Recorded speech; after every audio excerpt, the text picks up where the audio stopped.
Protagonistas. Contacto telefónico.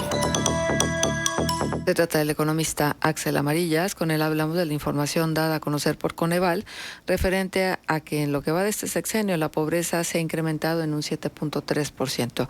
Axel, ¿cómo estás? Bienvenido. Buenos días. Arturo González, Manuel Cerrato, Marcela Pámanes, te saludamos. ¿Qué tal, Marcela? Un saludo a ustedes ahí en el estudio y a la auditoría de la Comarca Lagunera. Muy bien, gracias. Qué bueno que estás con nosotros. Gracias por hacerlo. Déjame preguntarte algo. A ver, ¿Por dónde entender este crecimiento de la pobreza a pesar de las cuantiosas cantidades que se han invertido en los programas sociales de apoyo para quienes están en circunstancias vulnerables? Sí, claro, Marcela. Bueno, aquí sin duda yo creo que todos esperábamos pues unos resultados diferentes en función de la política social de este gobierno, que ha sido sustancialmente más agresiva y en diferente metodología como se venía haciendo en gobiernos anteriores. Sin embargo, bueno, definitivamente los resultados están totalmente, afectados por la crisis económica que comenzó el año pasado. ¿Por qué? Bueno, primero que nada, vale la pena mencionar que los datos que conocemos hoy, el día de hoy, de pobreza estimados o cuya estimación la hace el Coneval, el Coneval lo hace con los resultados de la encuesta nacional ingreso-gasto del INEGI. Esta encuesta del INEGI se levanta cada 2 años y, en el calendario, pues, se levantó en el 2020 y como fue,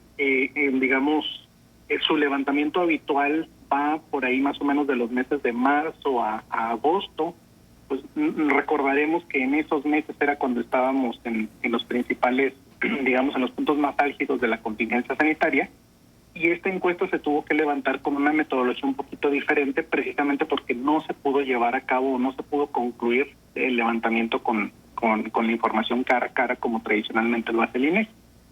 ¿Esto qué quiere decir? Que, bueno, esta EMIJA en particular, la del 2020, pues básicamente se levantó en el periodo más complicado de la contingencia sanitaria, que fue por ahí más o menos entre junio, julio del 2020.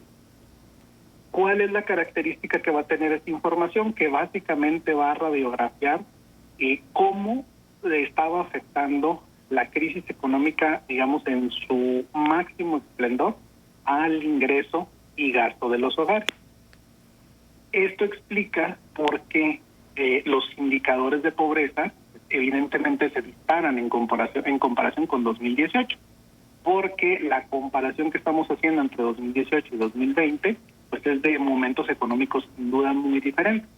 Recordaremos que la economía mexicana empezó a tener un comportamiento de recesión por ahí de finales de 2019 o digamos ya a lo largo de 2019, y la crisis económica como tal empezamos a enfrentar en 2020. Si nos vamos un poquito para atrás, en 2018 estábamos relativamente bien, creciendo por ahí de nuestro famoso 2%, ¿no? Pero estábamos relativamente bien a como estábamos el año pasado, como estamos todavía ahorita. Esa es básicamente la explicación. ¿Cuál es el problema, por así decirlo? Pues que aún y cuando tengamos estos indicadores, pues desgraciadamente vamos a tener que esperar al menos otros 2 años para saber si la política social del gobierno evidentemente va a funcionar o ha funcionado de antes. Uh-huh. Entonces, ahí yo creo que ese es el principal, ahora sí que, comentario con respecto a los resultados de la pobreza. Esa es la razón por la cual no vemos lo que todos esperábamos ver. Uh-huh.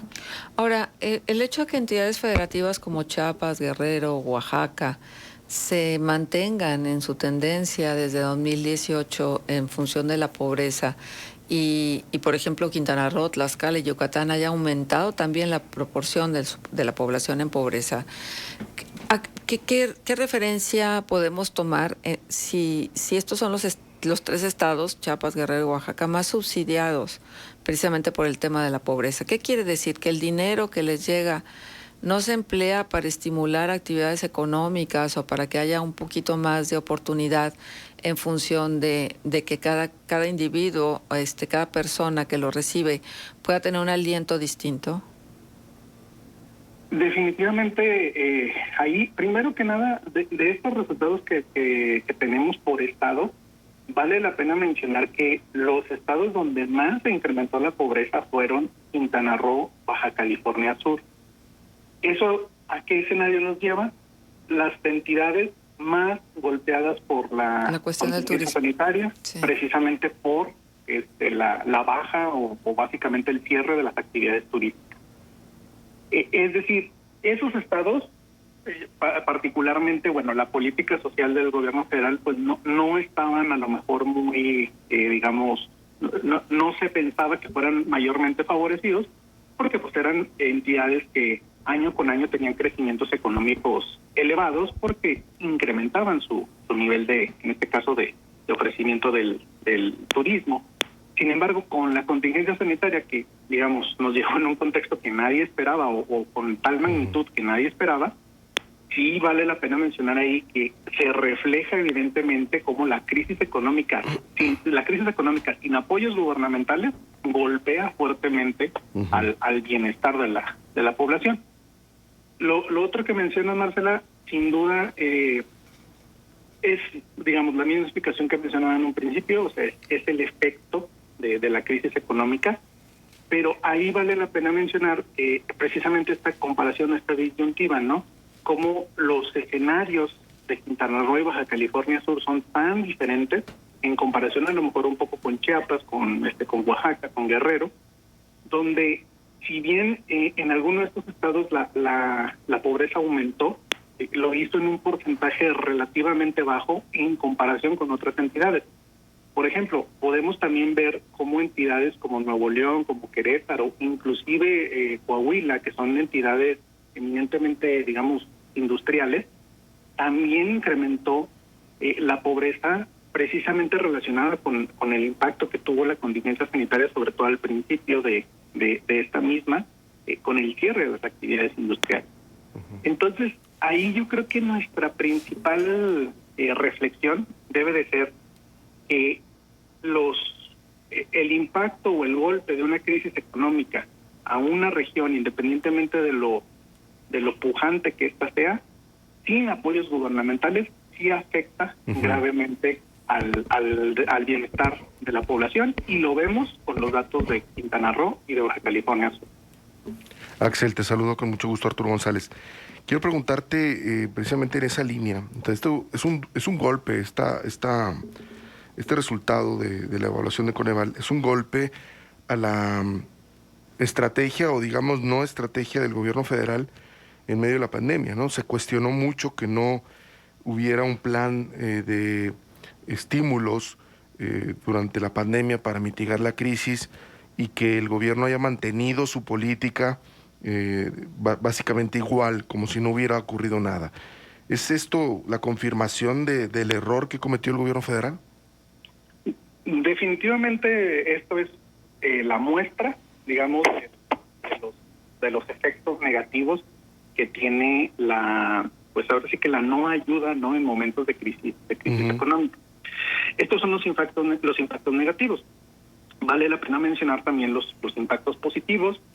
Hemos visto algunas, digamos, notas a nivel internacional de cómo las ayudas gubernamentales, precisamente para intentar paliar un poquito los efectos de la crisis, en algunos países empiezan a presionar las finanzas públicas, y este no es el caso de México. En este aspecto, pues México está muy favorecido desde el punto de vista de finanzas públicas, porque no realizó estos apoyos.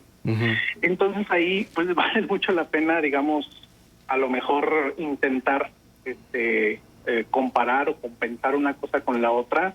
La verdad es que es difícil, porque estamos hablando del bienestar de las personas, que en teoría debe de ser la política, o bueno, al menos así se ha manejado, que es la política fundamental de este gobierno. Entonces, ahí digamos que estamos comparando efectos positivos en lo macroeconómico contra efectos negativos en lo macroeconómico, y es sin duda algo muy difícil de comparar, porque finalmente, como mencionábamos, es un impacto hacia el bienestar de las personas. Ahora, Axel, la otra pregunta que nos hacemos es, todas estas transferencias de recursos que ha hecho el gobierno federal a través de sus programas sociales y que, bueno, en principio se antoja que llegan de una manera más directa que lo que pasaba con las administraciones anteriores, ¿sirvieron para mitigar de alguna manera el efecto de la pandemia o de la crisis derivada de la pandemia? ¿Pudiéramos pensar que sin esos apoyos, sin esas transferencias, hubiera sido peor? ¿Hay elementos para plantear algo así? Yo pensaría que sí, porque como comentábamos ahorita, cuando comparamos entre estados, el impacto en los estados en los que más se ha concentrado la política social del presente gobierno son números o cambios ligeramente pequeños en comparación con los estados en donde no está enfocada esta política. Es decir, sí funcionó, pero el problema es que el contexto en el cual se programó esta política social pues fue totalmente diferente al que vivimos en el 2020 con la contingencia. Aquí también, Arturo, si me lo permites, bueno, vale la pena mencionar que la medición de la pobreza que hace el Coneval es multidimensional. Es decir, no solamente es a través de un ingreso, sino que también es con respecto a la cuantificación de cuántas carencias sociales tienen las personas. Algo que ha pasado mucho, o bueno, la política social de este gobierno se ha enfocado básicamente en atacar la línea de pobreza por ingresos, porque evidentemente las transferencias directas, ese es su objetivo, ¿no? Incrementar el ingreso de las personas o de las familias que lo reciben. Mientras que gobiernos anteriores, lejos de enfocarse en esos aspectos, se enfocaban en los otros, es decir, en eliminar o en bajar el número de carencias sociales por familia. Donde estas carencias sociales, pues básicamente son que tuvieran acceso a la educación, que tuvieran acceso a la salud, que tuvieran acceso a la seguridad social, que tuvieran acceso a calidad en espacios de vivienda, etcétera. Entonces, ahí también vamos a encontrar resultados dispares o bueno, que hay un cambio en la implementación de la política social y cómo se está atacando directamente a la pobreza. Y también, desgraciadamente, no lo vamos a poder apreciar porque los datos de 2020 pues están totalmente afectados por la crisis económica. Axel, muy buenos días, te saludo con gusto. Sí, justamente en eso último que planteas, de hecho, la población vulnerable por carencias sociales sí bajó de 2018 con respecto a 2020, de 26.4 a 23.7%. Sin embargo, ya en el desglose que se hace también de estrato poblacional y demás, pues vemos que son los grupos históricamente vulnerables los que, como siempre, se ven más golpeados. Estamos hablando de adultos mayores, estamos hablando de indígenas, de niños y adolescentes y de mujeres sobre todo. Y en el rubro de las mujeres también destaca que el 42.4 de ellas están en situación de pobreza, que el 7.4 está en pobreza extrema, que 1 de cada 6 no puede comprar la canasta básica, ni siquiera destinando la totalidad de su ingreso, que el 14% carece de servicios de salud. Entonces, en ese sentido, no se están viendo las cosas tampoco ni con perspectiva de género, ni con atención a los grupos vulnerables, o ¿qué nos dicen estos números, concretamente en el caso de las mujeres, Axel? Sí, finalmente el impacto de lo mejor un poco más como perspectiva de género, definitivamente tendría que ser analizado, ahora sí que aparte, ¿no? Pero definitivamente no se visualizan con estos resultados una mejora a lo mejor en esa disparidad por género, ¿no? Entonces sí estamos, digamos, enfrentando pues de la misma manera que comentábamos hace un momento, un cambio, ¿no? en la política, en este caso a lo mejor de combate a la disparidad de género. Y tampoco estamos viendo reflejadas esas políticas, o bueno, tampoco estamos viendo un cambio para bien en esos indicadores. Entonces, ahí definitivamente se tiene que hacer un análisis específico para esas características, pero definitivamente no estamos viendo tampoco una mejora en esos aspectos adentro de la cuantificación que hace el Coneval. Ahora también como país, pues México, dados todos estos números, podría ser el quinto donde más creció la pobreza extrema en Latinoamérica, el cuarto donde creció la pobreza en general, en cualquiera de sus niveles. ¿Qué papel tiene en este momento México a nivel político, pero claro, a nivel económico, dentro de Latinoamérica? Axel, ¿qué papel crees, qué rol crees que tenemos en la región? Según lo que mencionas, el número, o bueno, ese quinto lugar que mencionas, definitivamente tiene que ver con lo que comentábamos hace ratito con Arturo, ¿no? O sea, este impacto que tiene la crisis económica con un gobierno que no busca intervenir o que no busca paliar.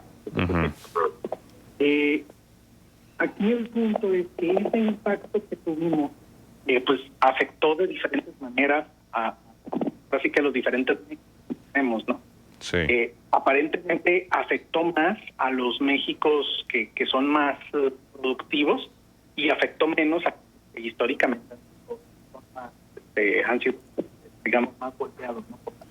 Se nos está cortando, Axel. Perdón. Se nos cortó un poco la comunicación, no terminamos de escuchar la última idea. Ok, gracias. Decía yo que el impacto pues, está siendo diferenciado para los diferentes contextos regionales, ¿no? Que tiene México. Por ejemplo, afectó en mayor medida a los estados que tradicionalmente son más activos en términos de actividad industrial o actividad de servicios, y afectó menos a los gobiernos o a los estados más bien que históricamente tienen mayores carencias económicas. ¿Esto qué quiere decir? Todavía es muy rápido, muy pronto más bien para poder pronosticar cómo se van a comportar, pero al menos la lógica nos diría que los estados con fuerte estructura económica van a poder salir más rápidamente de esta situación o de este incremento en la pobreza que como lo podían hacer los estados que no tienen esa característica. Ahora, nada más regresando rápidamente a la pregunta original, el papel que tiene México ahorita en Latinoamérica, bueno, finalmente estamos en una estructura una estructura política que habla acerca de un cambio, ¿no? En el enfoque a lo mejor de combate a la corrupción, de combate a las viejas prácticas de los gobiernos anteriores, pero sin duda, salvo a ciertos aspectos como han sido últimamente la fijación de precios máximos al gas y los cambios en las políticas energéticas y de combustibles, definitivamente estamos en una estructura económica que está totalmente enfocada al libre mercado y la cual no ha cambiado, y yo me atrevo a decir que no cambiará en los próximos 3 años de gobierno, y finalmente estamos en la misma, estamos luchando, por así decirlo, en términos económicos, con el mismo enfoque de política económica que se ha venido haciendo desde los últimos 20 años, desde que se firmó el Tratado de Libre Comercio. Muy bien. Ahora, Axel, nada más para destacar algunos indicadores de carencia social que se presentaron a la alza durante este periodo de 2018 a 2020 y que suena muy lógico entonces la correlación que hay con la pandemia, ¿no? Porque dentro de los rezagos está el educativo, está la carencia por acceso a servicios de salud y está la carencia por acceso a la alimentación. Esto sí nos puede dejar una muestra muy clara de la estrecha relación que existe entre la pandemia y el momento que estamos viviendo. Definitivamente. Por ejemplo, ahí algo que llama muchísimo la atención de estos indicadores, Marcela, pues, precisamente el acceso a los servicios de salud. Recordemos que una de las políticas más polémicas del presente gobierno pues, fue la eliminación del Seguro Popular y la creación del INSABI. Ahí, en ese indicador, estamos viendo que se incrementó, o la carencia social que más se incrementó fue precisamente esta, ¿no? El acceso a los servicios de salud. Y yo creo que ese indicador de carencia social sí está reflejando cómo afectó ese cambio de política pública con respecto a la eliminación del Seguro Popular y la creación del INSABI. Los otros aspectos que mencionas definitivamente pues nos ayudan a entender un poquito, bueno, el impacto, ¿no?, que ha tenido la pandemia o la crisis económica en general con respecto al acceso a la educación y pues a los demás servicios, ¿no?, que tienen las familias o que tienen los hogares precisamente para poder desarrollarse en un ambiente de bienestar y de crecimiento y de desarrollo económico. Ajá. ¿No se puede formular una hipótesis de que entonces si la pobreza ha aumentado, los programas sociales o la política social del gobierno federal ha fracasado? Si no hubiéramos tenido la crisis económica que estamos viviendo todavía, definitivamente esa hipótesis podría formularse y se podría probar estadísticamente hablando. El problema que tenemos aquí es que la política social, los efectos positivos que pudo haber tenido están totalmente desdibujados con el impacto que tiene la crisis económica, o que tuvo más bien la crisis económica en el país.